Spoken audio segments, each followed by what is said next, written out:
My daughter's teacher gave her good grades even though she was failing every test. So after some digging, I discovered the terrifying reason. The school administration refused to help us, so I took matters into my own hands and exposed the disgusting secret, which ran much deeper than I ever imagined. I was at my 18-year-old daughter's parent-teacher conference when her teacher told me she's an excellent student and an even better girl. He had this weird smirk when he said it, and something about his tone rubbed me the wrong way. What's even weirder is that my daughter was borderline failing every other class, but was getting all A's in his. When I came home, I confronted her, asking how come Mr. Jones was the only teacher who gave her a good report. She froze up, looking like a deer in headlights, before muttering something about how she loved physics. The thing was, I had studied physics in college, so I proceeded to on-the-spot quiz her about some of the simplest concepts. She knew nothing. That night I stayed awake, wondering how my daughter, who couldn't even articulate the definition of gravity, was absolutely acing physics. The next day while she was in school, I snooped through her things. I know it was wrong, but I worried she was getting taken advantage of without realizing, and what I found in her room made me shudder. In her latest diary entry, she wrote about Mr. Jones, and about how doing it made her sick to her stomach, but she had no choice. I felt myself go pale. I wasted no time, calling the principal, telling him Mr. Jones was forcing my daughter into an intimate relationship for better grades, but to my horror, my complaints were dismissed. I was told that unless I had proof that wasn't a fluffy diary entry, they couldn't do anything. I remember feeling nothing but anger. I waited until my daughter came home, and when she did, I gently sat her down. I asked her to be honest with me, asking her what her deal with Mr. Jones was. I even bluffed, telling her I already knew what was going on, so there's no point in lying. She broke down on the spot and explained everything, and to my horror, the answer was even worse than I imagined. Turns out, at the beginning of the year, Mr. Jones caught my daughter with a tiny amount of grass, which was grounds for expulsion. She told him she would do anything to avoid him reporting her, and he took that literally. And so,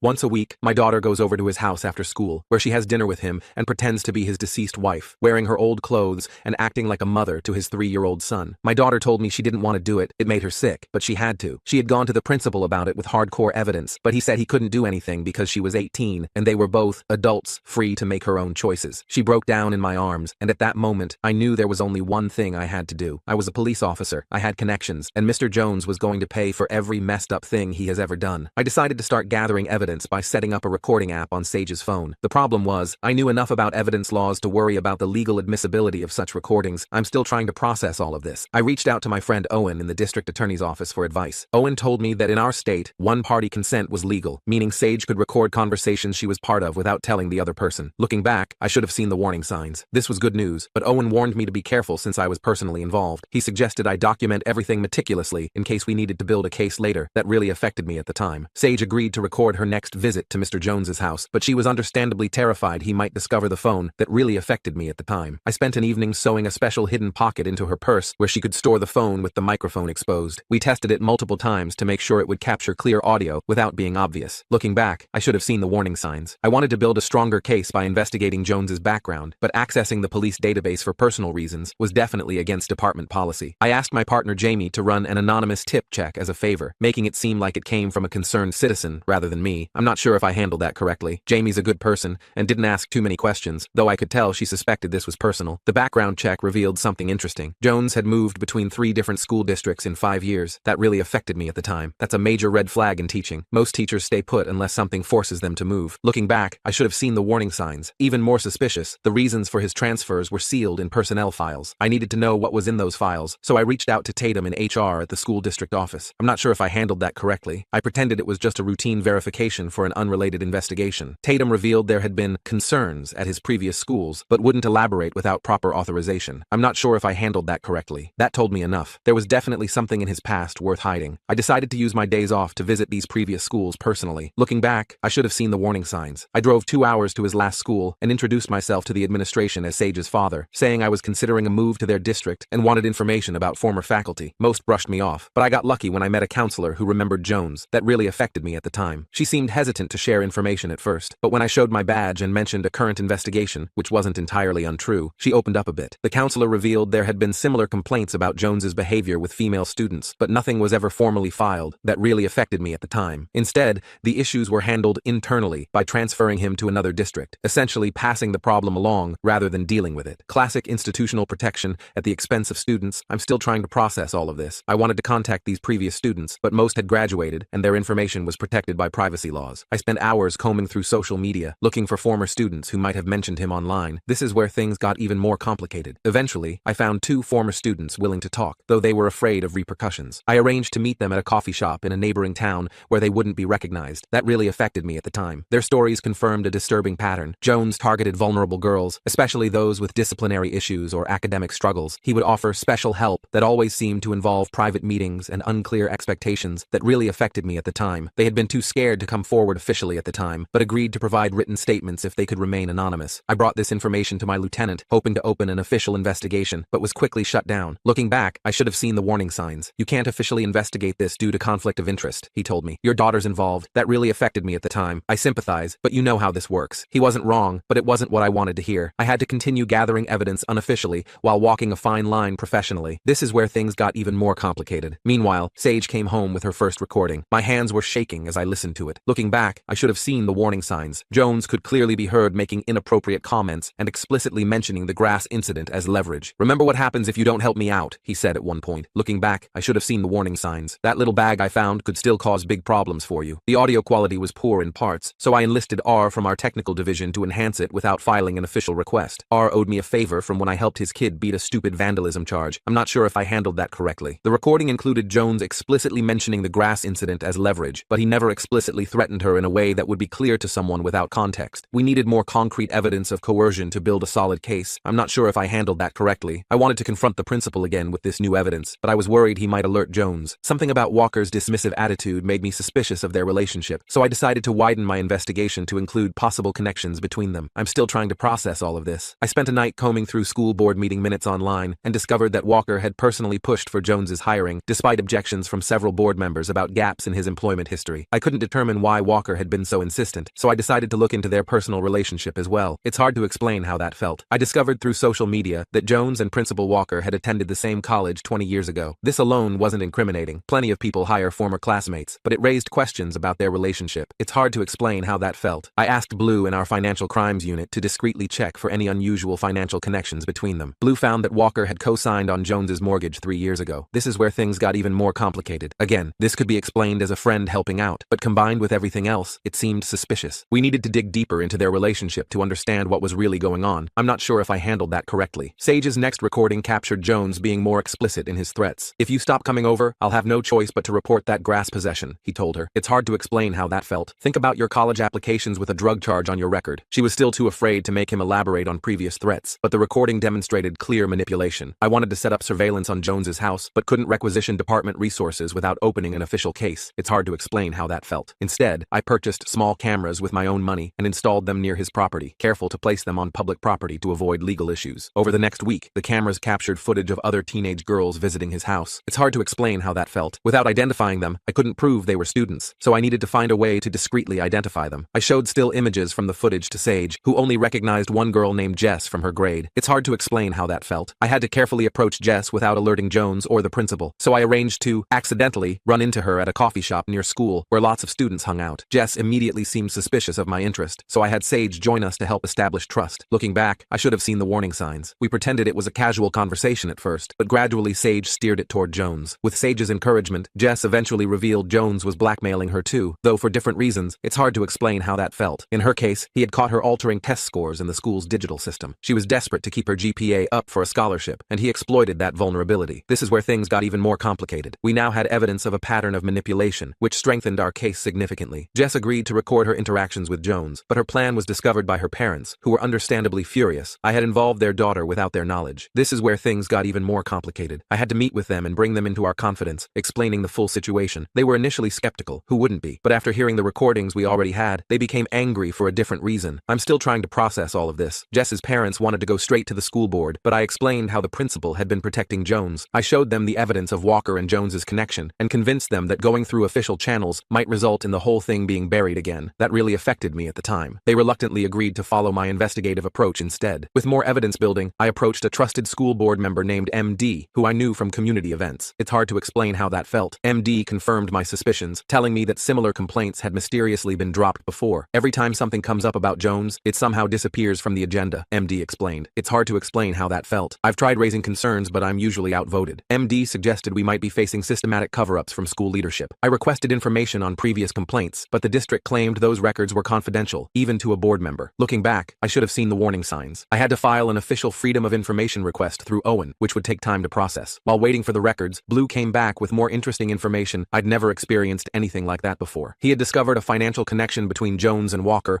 laundered through a company company listed as Advanced Educational Tutoring Services. The company had minimal online presence, just a basic website with stock photos and generic information. We needed the expertise of our financial crimes unit, but involving them officially would alert our targets. Looking back, I should have seen the warning signs. Blue found that the tutoring company had received substantial school district funds for specialized educational services over the past 3 years. Getting a warrant would alert our targets, so we had to find another angle. This is where things got even more complicated. Around this time, I learned the district was preparing for an important accreditation review that would affect their funding and reputation. Exposing a scandal could jeopardize their rating, which explained the institutional pressure to keep everything quiet. It's hard to explain how that felt. I compiled all our evidence to present to the superintendent, hoping to find an ally higher up the chain. Unfortunately, I discovered he had a long-standing friendship with Principal Walker. They played golf together weekly and vacationed with their families. I'm not sure if I handled that correctly. This explained why Walker felt so protected. I decided to approach the school board directly instead, focusing on the 3 members who seemed most independent. I'm not sure if I handled that correctly. These 3 sympathetic board members reviewed our evidence privately and agreed it was concerning, but they feared legal liability for the district if everything became public. They suggested handling it quietly by simply transferring Jones again, essentially continuing the cycle of passing predators to new hunting grounds that really affected me at the time. I refused their offer to just transfer Jones, insisting on proper accountability. This is when they showed their true colors. They threatened to discredit Sage's testimony by revealing her grass possession. This is where things got even more complicated. They tried to frame it as unfortunate collateral damage necessary to protect the district's reputation. I had to remind them about mandatory reporting laws they had violated by ignoring previous complaints, which could result in personal liability for them. It's hard to explain how that felt. That got their attention. The board reluctantly agreed to launch an internal investigation, but appointed Walker to oversee it. I'm not sure if I handled that correctly. This was like asking a fox to investigate missing chickens. I knew it would be manipulated, so I anonymously contacted local media, providing enough details to interest them. Without revealing Sage's identity, I'd never experienced anything like that before. A reporter named Sam from the local newspaper showed interest in the story, but needed more than anonymous tips to pursue it seriously. I arranged for Jess's parents, with their permission, to speak with her confidentially about their daughter's experience. I'd never experienced anything like that before. Sam began investigating, interviewing former students and requesting public records. Predictably, the district's lawyers sent cease and desist letters claiming potential defamation, so Sam had to proceed very carefully with her reporting. I'm not sure if I handled that correctly. While the media pressure built, Jones began acting suspiciously at school, canceling labs, showing videos instead of teaching, and avoiding parent interactions. Despite this obvious distraction, he was still teaching classes, which meant Sage and other girls remained uncomfortable attending his class. That really affected me at the time. I requested Sage be transferred to another physics class, but the administration claimed no other classes were available due to scheduling constraints. I had to arrange independent study options with another science teacher who agreed to help after I hinted at the situation without breaking Sage's confidence. I'm still trying to process all of this. Jones noticed Sage's absence and contacted her directly through the school messaging system, asking why she wasn't in class and suggesting they talk privately about her grade. I intercepted the message on our family computer and saved it as additional evidence of inappropriate contact outside school channels. It's hard to explain how that felt. As word spread quietly through the parent community, more parents began coming forward with concerns about Jones. Many had dismissed their children's discomfort previously, assuming it was just normal teenage complaints about teachers. I'm not sure if I handled that correctly. Now they recognized the pattern. Still, many were afraid of academic repercussions for their children, especially those applying to colleges. I'm not sure if I handled that correctly. We formed a parents' coalition for mutual support and protection, meeting weekly at different homes to avoid drawing attention. Our coalition planned to attend the next school board meeting en masse to demand action. I'd never experienced anything like that before. Apparently anticipating this, the district changed the venue last minute to a smaller room in an administrative building across town, clearly trying to limit attendance. We organized carpools and ensured maximum participation despite the change, arriving early to fill the room before district employees could take all the seats. Looking back, I should have seen the warning signs. At the meeting, we demanded action during the public comment period. The board members claimed they couldn't discuss personnel matters publicly due to privacy laws. I'm still trying to process all of this. We were prepared for this tactic. Each parent took their allocated 3 minutes of public comment time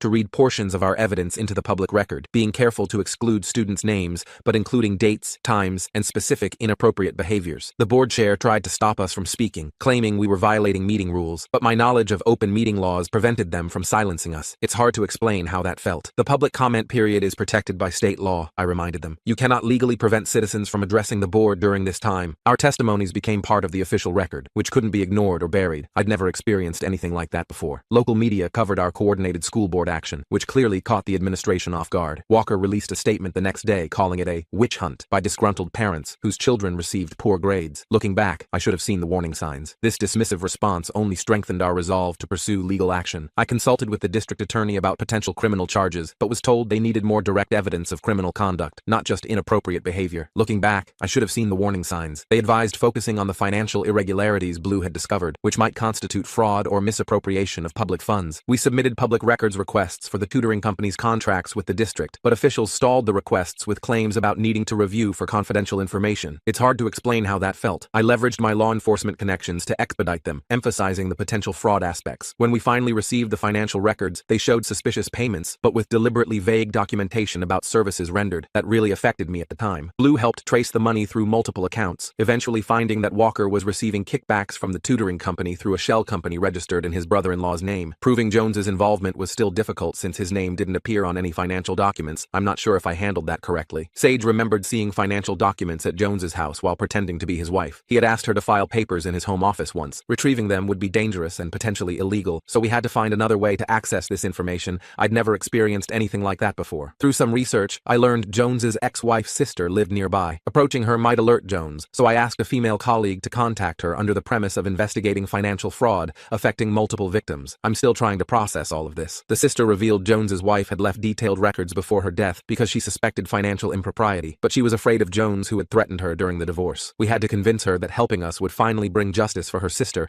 as well as protect current victims. It's hard to explain how that felt. With the sister's help, we obtained documents showing Jones and Walker had been running similar schemes at multiple schools over the past decade. Some evidence was years old and might fall outside statute of limitations, so we focused on current financial transactions that clearly showed fraud. That really affected me at the time. I took the financial evidence to the district attorney, who agreed it showed concerning patterns, but said it still wasn't enough for criminal charges against both men. We needed to find proof that students were being exploited in connection with the financial scheme to elevate the severity of the charges. Looking back, I should have seen the warning signs. Further investigation revealed Jones was recruiting vulnerable students to work for the tutoring company, writing papers that were sold to others. The students weren't actually tutoring anyone. They were producing academic work that was being sold to college athletes and other students. This is where things got even more complicated. One former student revealed they were writing papers for college athletes at the state university, but was afraid of academic repercussions that could affect their own college career. We arranged immunity through the district attorney in exchange for their testimony. That really affected me at the time. With this connection established, we uncovered a scheme where Walker and Jones were selling papers to college athletes through their tutoring company, using coerced high school students to produce the work. This was not only academic fraud, but also exploitation of minors. I'm not sure if I handled that correctly. We still needed more concrete evidence, so with the DA's approval, we set up a sting operation with an undercover officer posing as a college athlete's representative, seeking papers for the upcoming term. The sting operation successfully documented Jones arranging a paper-selling transaction, including prices and delivery terms. I'm still trying to process all of this. During the meeting, he even boasted about the quality of his writers and how they had never been caught for plagiarism. However, Walker wasn't present, so we still needed to prove his involvement beyond the financial records. It's hard to explain how that felt. During the sting,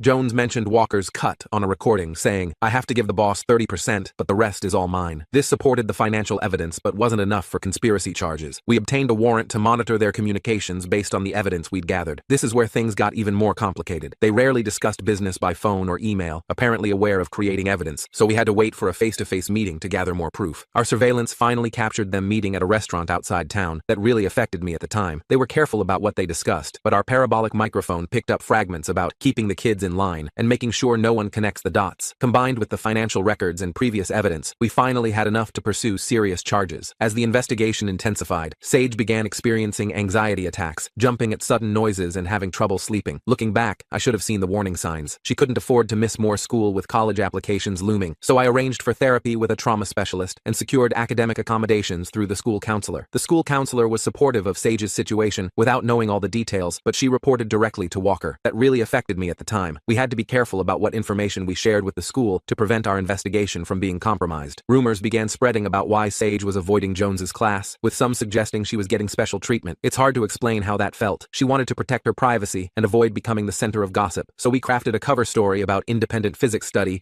due to schedule conflicts with college preparation courses. Other students began ostracizing Sage when Jones implied she was lying about needing alternative arrangements. I'm not sure if I handled that correctly. He never directly accused her, but made comments in class about students who make up excuses while looking at her empty seat. Fortunately, her friend JP stood by her, even defending her to other students. Without knowing all the details, I'd never experienced anything like that before. I was working double shifts to maintain my regular police duties while investigating, often staying up late reviewing evidence or meeting with parents. This affected my health. I lost weight, developed insomnia, and started getting frequent headaches. I'm not sure if I handled that correctly. My lieutenant finally noticed when I nearly fell asleep during a briefing and questioned me afterward. I had to reveal parts of the investigation to my lieutenant, though I was afraid of being ordered to stop due to my my personal involvement, I'd never experienced anything like that before. I emphasized the financial crimes aspect rather than my personal connection, highlighting the evidence of fraud and exploitation that affected the entire community, not just my daughter. My lieutenant was surprisingly sympathetic after hearing the details and offered department resources to properly document the evidence we'd gathered. It's hard to explain how that felt. This meant filing official reports, so we had to carefully structure the investigation to protect Sage's privacy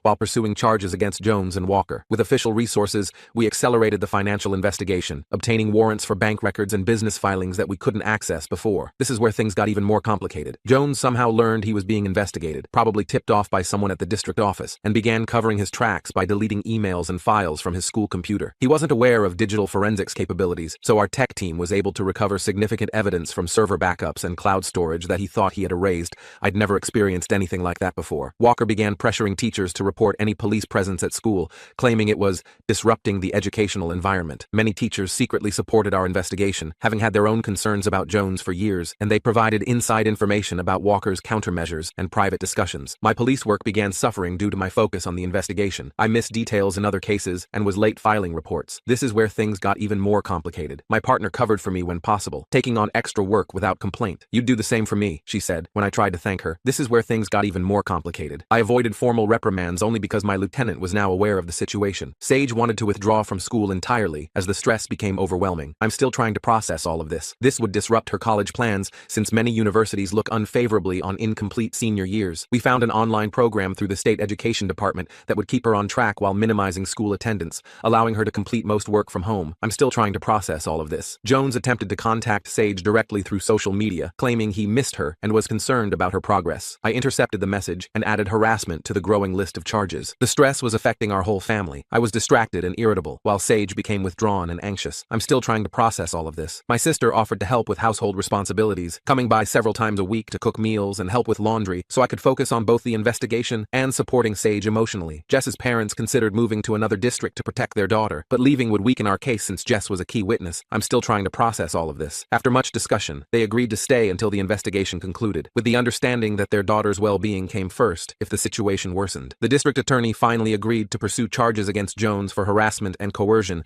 based on our accumulated evidence that really affected me at the time. However, he wanted more evidence against Walker before charging him as well, so we focused on proving Walker's knowledge of Jones's activities with students. We interviewed the school secretary who handled student discipline records, but she was afraid of losing her job if she spoke against her boss. It's hard to explain how that felt. We had to offer her whistleblower protections through the district attorney's office to secure her cooperation. The secretary revealed Walker had systematically buried complaints against Jones, removing them from official records or reclassifying them as misunderstandings. She claimed she was just following orders and hadn't realized the extent of the misconduct. I'd never experienced anything like that before. We needed to prove Walker's intent rather than just procedural violations. We discovered Walker had overridden the school's digital disciplinary system to erase records of complaints against Jones. I'd never experienced anything like that before. What he didn't know was that the system maintained hidden audit logs that couldn't be accessed through the normal interface. Our tech experts recovered the deleted complaints, revealing a pattern of reported misconduct that had been deliberately concealed. I'm not sure if I handled that correctly. The recovered files showed multiple complaints against Jones over 2 years from different students and parents. To connect this to the financial scheme, we traced the timing of complaints to financial transactions, creating a timeline that showed increased payments to Walker after each buried complaint. This is where things got even more complicated. This correlation suggested a form of blackmail or payment for protection, though it wasn't definitively proof of such an arrangement. One of the recovered complaints specifically mentioned Jones forcing a student to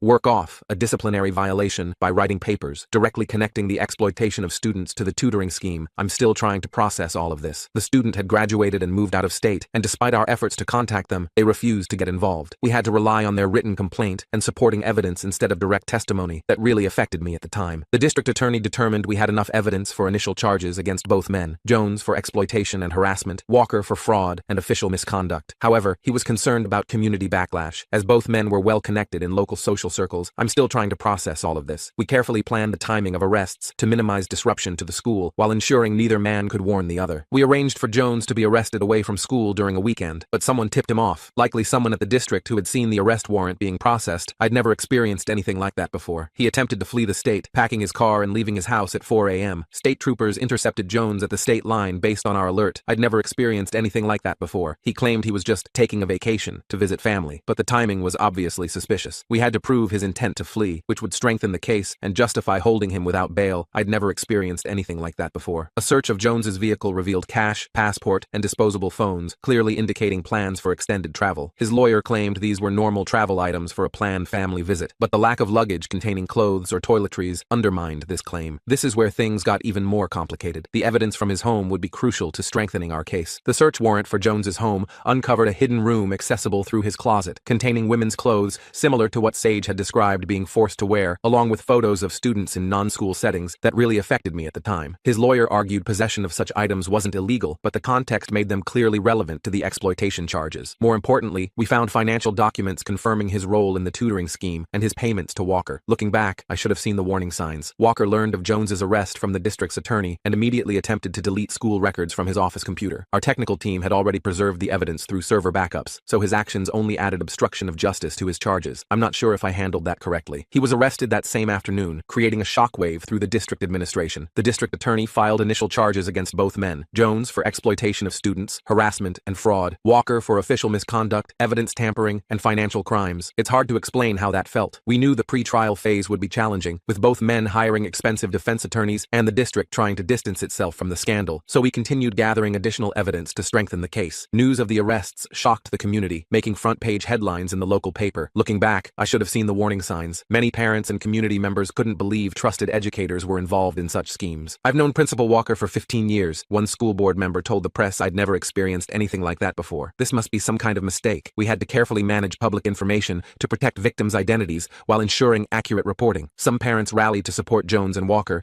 creating a fair treatment committee that questioned the legitimacy of the charges. Looking back, I should have seen the warning signs. They suggested this was a witch hunt based on disgruntled students seeking revenge for poor grades. However, as more students began coming forward with similar stories once they saw others speaking up, public opinion began shifting toward believing the accusation that really affected me at the time. The school board called an emergency meeting to address the crisis, but attempted to frame it as isolated incidents rather than acknowledging the systemic failures that allowed the situation to develop. I attended with several other parents and presented evidence of the administration's pattern of protecting Jones despite multiple complaints over years that really affected me at the time. The board voted to place Walker on administrative leave, but appointed his assistant principal, a close ally who had helped conceal complaints, as interim principal. We had to monitor the school administration for continued obstruction as the case proceeded. I'm still trying to process all of this. Students organized a walkout in support of Sage and other victims, with over 200 students refusing to attend classes for a day. School administration threatened disciplinary action, claiming the protest violated attendance policies. Looking back, I should have seen the warning signs. Parents and community members joined the walkout to protect the students from repercussions, creating a human barrier between administrators, taking photos of participants, and the students themselves. Local media covered the walkout extensively, interviewing student organizers and supportive parents. It's hard to explain how that felt. Jones's lawyer claimed the coverage prejudiced the jury pool and petitioned the court for a change of venue. The judge instead issued a limited gag order preventing law enforcement and prosecutors from discussing specific evidence with the media. This is where things got even more complicated. Within the constraints of the gag order, we worked with victim advocacy groups to ensure students had proper support throughout the legal process. We had to be careful about what information we shared, focusing on supporting victims rather than discussing case details that might violate the court's order. I'm not sure if I handled that correctly. The school superintendent finally acknowledged the severity of the situation after state education officials became involved, but tried to characterize it as rogue employees acting without organizational knowledge. We presented evidence of institutional negligence, including ignored complaints and failure to conduct proper background checks before hiring Jones, that really affected me at the time. The State Department of Education launched their own investigation into district hiring practices and complaint procedures. They seemed initially more concerned about the district's reputation and accreditation status than student welfare, focusing on documentation rather than victim support. That really affected me at the time. We shared our evidence with sympathetic state officials who emphasized student safety in their approach. State investigators uncovered similar patterns in other schools in the district, suggesting the problems extended beyond Jones and Walker. It's hard to explain how that felt. They were limited by bureaucratic procedures and jurisdictional concerns, so we connected them with additional whistleblowers from throughout the district who could provide first-hand accounts of misconduct. Parents demanded a complete administrative overhaul, including resignations from board members who had ignored previous warnings about Jones. It's hard to explain how that felt. The school board resisted these dramatic changes, claiming they needed continuity during the crisis. Community members began organizing to run for board positions in the next election, forming a Students First coalition focused on transparency and accountability. I'd never experienced anything like that before. Jones's defense team initially claimed Sage had participated willingly in the arrangement, suggesting she had fabricated coercion allegations after receiving a poor grade. This strategy backfired dramatically when other victims came forward with nearly identical stories of exploitation. I'm still trying to process all of this. The defense pivoted to blaming Walker for everything, portraying Jones as merely following administrative directives. Walker's defense team tried to characterize him as unaware of Jones's activities with students, claiming he had only been involved in legitimate tutoring business arrangements that really affected me at the time. The financial evidence was damning, clearly showing his knowledge of the scheme, so they began exploring plea deal options with the prosecutor. The district attorney offered Walker a reduced sentence in exchange for comprehensive testimony against Jones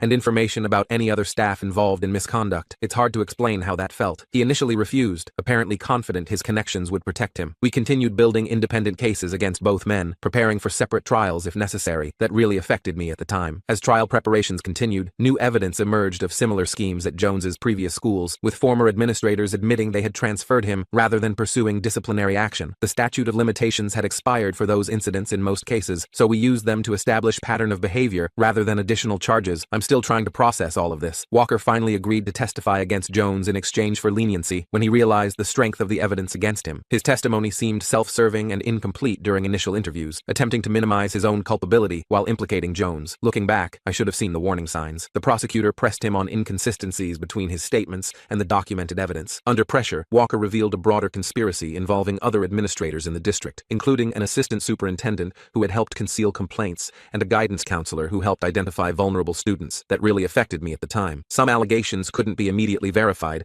so investigators launched new inquiries into these individuals while focusing on the main case. Jones's defense attempted to suppress Sage's recordings, claiming they violated his privacy expectations. I'd never experienced anything like that before. After lengthy legal arguments, the judge ruled them admissible since they were made by a participant in the conversation in a state with one-party consent laws. This meant the jury would hear the explicit threats and manipulation that had been captured on audio. This is where things got even more complicated. Jones took the stand in his own defense against his attorney's advice. His testimony contradicted documented evidence multiple times, and he became visibly angry during cross-examination when confronted with inconsistencies. I'm still trying to process all of this. His credibility was severely damaged by his performance, which several jurors later described as obviously dishonest. The financial evidence clearly showed the money trail from the tutoring company to both men, with expert witnesses explaining how the funds had been laundered through multiple accounts. Jones claimed he was just following Walker's instructions regarding the business, but the prosecution demonstrated his active participation through witness testimony and documents bearing his signature. I'm not sure if I handled that correctly. The jury deliberated for 3 days before returning with guilty verdicts on most counts against Jones. They acquitted him on 2 minor charges related to specific incidents where evidence was less clear, but convicted on the major counts of exploitation, fraud, and harassment. I'd never experienced anything like that before. Jones faced substantial prison time based on the verdict, with sentencing scheduled for the following month. At sentencing, Jones's lawyer argued for leniency based on his role as a single father, emphasizing his son's need for parental care. Looking back, I should have seen the warning signs. The judge was unmoved, citing the exploitation of vulnerable students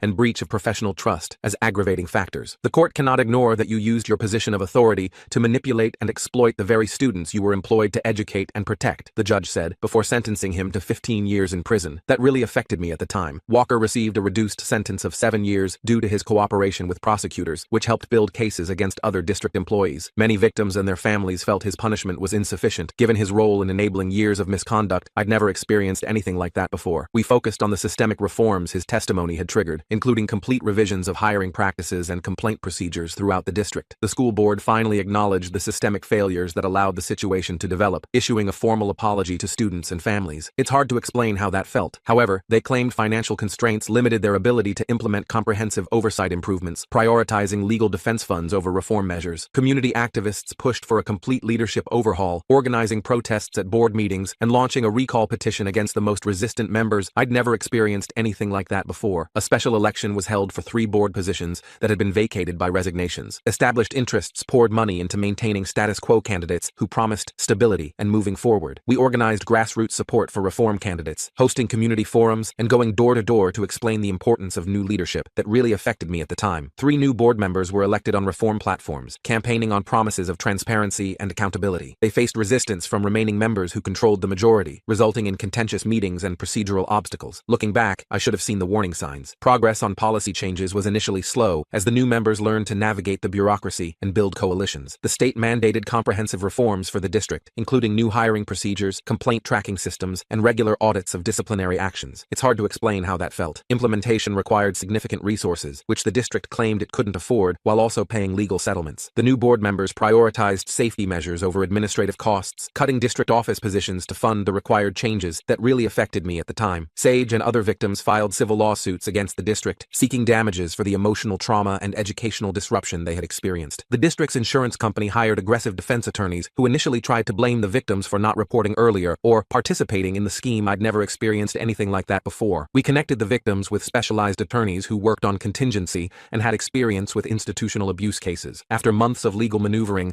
the district eventually offered a settlement that included monetary compensation and policy changes that really affected me at the time. The initial terms included strict confidentiality clauses that would prevent victims from discussing their experiences publicly. The victims negotiated for transparency provisions that allowed them to share their stories to help others while protecting certain personal details. I'd never experienced anything like that before. The final settlement established a victims' compensation fund, an independent oversight committee to monitor implementation of reforms. The financial penalty was significant enough to ensure the district wouldn't find it cheaper to pay settlements than prevent misconduct. It's hard to explain how that felt. However, healing from the trauma would take much longer than the legal process, so we established ongoing support systems for all affected students, including trauma-informed counseling and academic accommodations. The aftermath of the case brought both healing and ongoing challenges for our community. It's hard to explain how that felt. Sage gradually returned to regular school attendance, though she opted to finish her senior year through a combination of in-person and online classes to minimize contact with administrators who had failed to protect students. She found support among friends who stood by her and teachers who provided extra help to make up for lost instructional time. I'm not sure if I handled that correctly. The new school administration implemented comprehensive reforms, including anonymous reporting systems and regular audits of disciplinary records. New leadership established clear protocols for investigating misconduct allegations, with external review for cases involving staff members. This is where things got even more complicated. I received both criticism and commendation for my approach to the investigation, with some colleagues suggesting I had crossed professional boundaries, while others praised my determination to protect vulnerable students. I ultimately received a departmental commendation for uncovering the financial crimes, while also being advised to maintain clearer boundaries between personal and professional matters in the future. The experience prompted me to start a parent advocacy network focused on school safety and transparency, which has since expanded to neighboring districts. We provide resources for families navigating school bureaucracy and train parents to recognize warning signs of misconduct. Sage's courage inspired other students to speak up about various forms of misconduct, creating a cultural shift within the schools. Students formed their own advocacy group, meeting weekly to discuss issues affecting their educational experience and presenting unified recommendations to administration. While she still attends therapy to process her experience, she's found purpose in mentoring younger students about recognizing inappropriate behavior from authority figures and understanding their rights within the education system. Her resilience amazes me daily, though I still notice moments when certain triggers cause her anxiety to resurface. Our relationship has strengthened through this ordeal, as we've learned to communicate more openly about difficult topics. We both recognize the healing process is ongoing, with good days and bad days as we navigate the aftermath. I'm more protective than ever, but trying to balance that with respecting her growing independence as she prepares for college. 3 years later,